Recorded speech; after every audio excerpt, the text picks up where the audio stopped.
and welcome back to my channel, Life with Janet. In today's video, I want to talk about is how and why I am in a wheelchair. So some of what I'm saying can be very upsetting, so if this is upsetting for you, I do understand if you leave and not watch the rest of this video. Okay, so let's get on with it. So I was a normal toddler, able to walk, run, able to do a lot of things like a normal toddler would be. Even the word no, a normal toddler don't take no as an answer.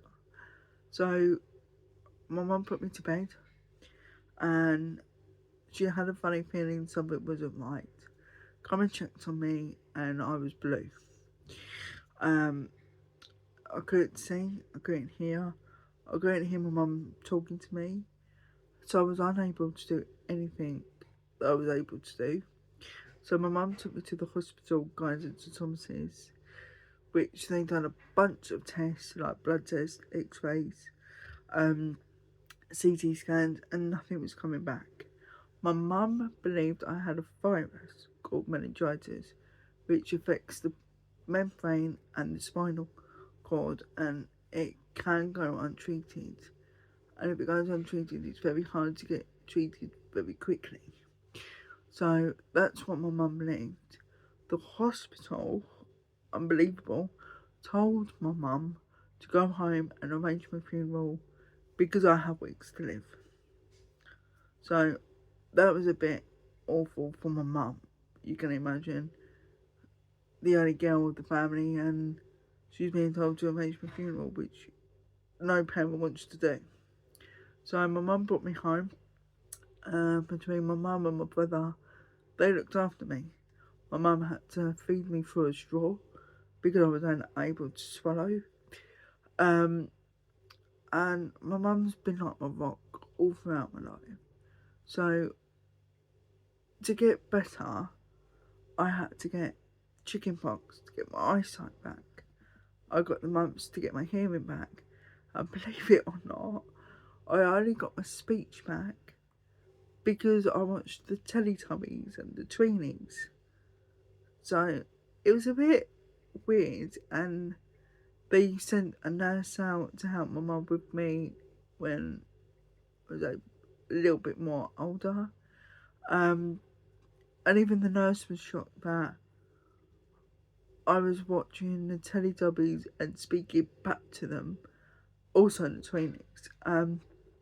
So my mum didn't do anything that the hospital said. And then I turned all the way from 14 months to the age of 3. My mum was caring for me, like, non-stop. And then they said that I had to go to school, which was fair enough. I wasn't accepted into any of the SEN schools because I wasn't, what's the word, as bad as some of the disabled kids that was at the SEN schools. So my mum took me to mainstream schools, and none of them, apart from one, wanted to take me. And the head teacher was lovely. She made every adaptation possible.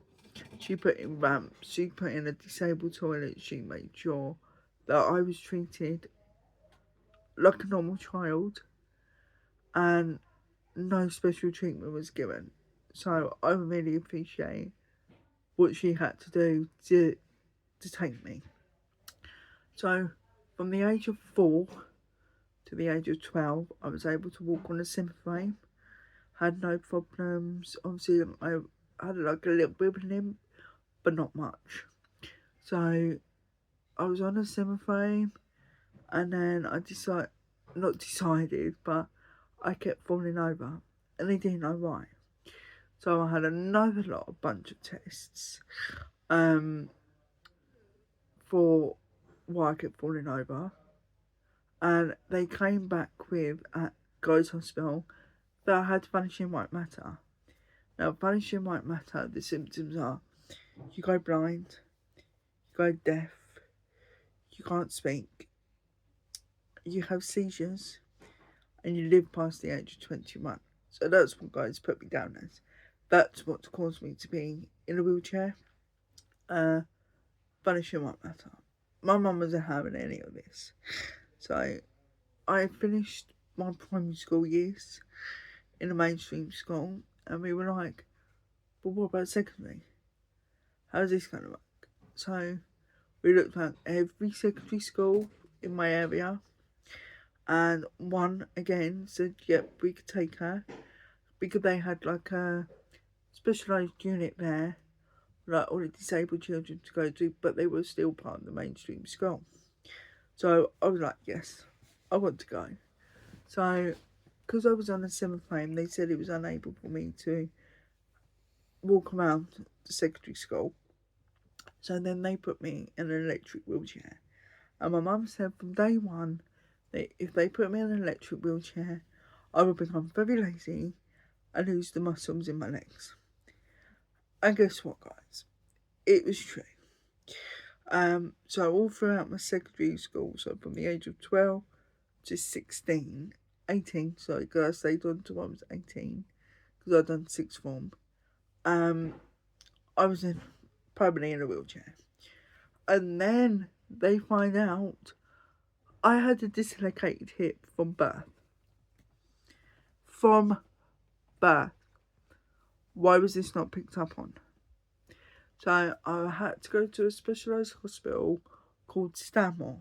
Now this normally deals with like army soldiers, veterans that have been out and fought for a country, which is so amazing.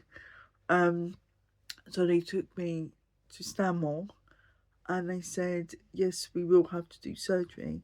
So from the age of, I think it was 15 to the age of 24, I lived with a dislocated hip. Now you can imagine that was very painful. And the way they described my hip was, most people's hips are in the socket like this. Mine was down here, somewhere floating around in my leg. So what they've done was they took, back in 2019, they took the hip joint out and just left this stick in my leg, like my femur. They've just left the attachment in there, which is quite weird, because when I have x-rays, it looks like a little lollipop sticking up of a toothpick.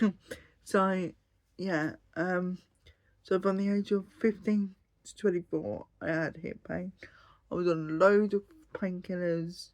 I was more in than I was out because of the pain. I didn't want to socialise. I didn't want to really go out because people would, well, why are you in so much pain? And it was very hard to tell people why I was in so much pain. So I went from 15 to 24 in a load of pain, but in between that time, I went from secondary school and then went to college. I'd done a childcare course. Now, me going to college was not an issue, but the college made it an issue because I was doing childcare. They thought I was stupid. They didn't think I would be able to do it. I actually got called not intelligent enough to do the course. Now, from where I was sitting, I didn't think that was fair. So I had to prove, because I'm in a wheelchair, that I could feed a baby, hold a baby, wash a baby, interact with a child. No one else had to do that. I did though. But I didn't think that was fair. But I had to do it to be able to join the course. So I did. And one of my teachers, said to me, you're not intelligent enough. You should be doing this course. But I proved them wrong and aced it. And I passed. There was a couple of issues along the way with placements, because obviously when you do childcare you have to do like placement in a nursery in a school, but I still managed to do it. But my teacher didn't think I was able to, and I didn't think that was fair. She was discriminating against someone in a wheelchair able to do a course. Now, if that sounds similar, then please comment and we could chat about it. Also, I went to another college for 2 years and done performing arts.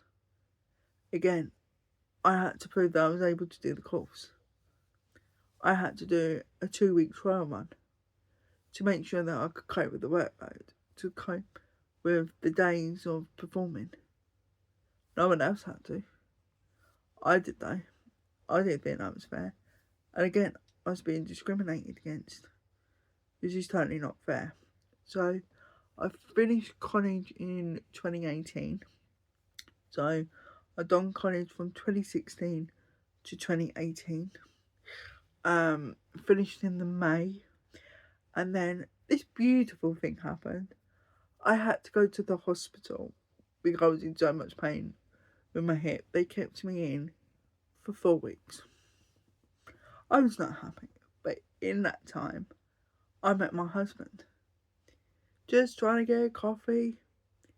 No, it was a hot chocolate actually, so a hot chocolate. And I dropped my pound underneath the machine. And guess who walks by? My husband to be. Which I didn't know that at the time. He picked the pound up, and yes, I do admit, I wanted to pinch his bum. But I didn't. I refrained myself from pinching his bum, and we just met. He done me a hot chocolate in the staff room, took me back to the ward, and then, believe it or not, we kept messaging each other on this dating website. And we were like, you're familiar. Yeah, you're very familiar. And it's just gone on from there. So I met my husband in 2018. And we got engaged in 2019. And got married in 2021. We were due to get married in 2020. But that didn't happen because of COVID. But believe it or not, for someone in a wheelchair, it's very challenging trying to find a wedding dress. Or stuff for the wedding, because if you put disabled and wedding in front of anything, the price goes up, which is not fair at all. So we got married in 2021. It was a lovely day. We dodged the wedding. The wedding. I was late to the wedding, by the way. We should have got married at 3:00, and I got there at 3:30. My husband was in the muse for me. But come on, a girl has to be late to her own wedding. So we got married in 2021. I had my hip surgery just before that in 2019. And so far I've been living my life to how I want to live it. My husband is my full-time carer. He does a lot for me. He gets me dressed, does my lunch. Sometimes I do my lunch if I'm having a good day. He does all my personal care. He puts me to bed. He gets me up. He takes me shopping. He takes the mickey out on me, which I don't think is funny. Yes, I'm looking at you right now. Because he's sitting right there watching me do this.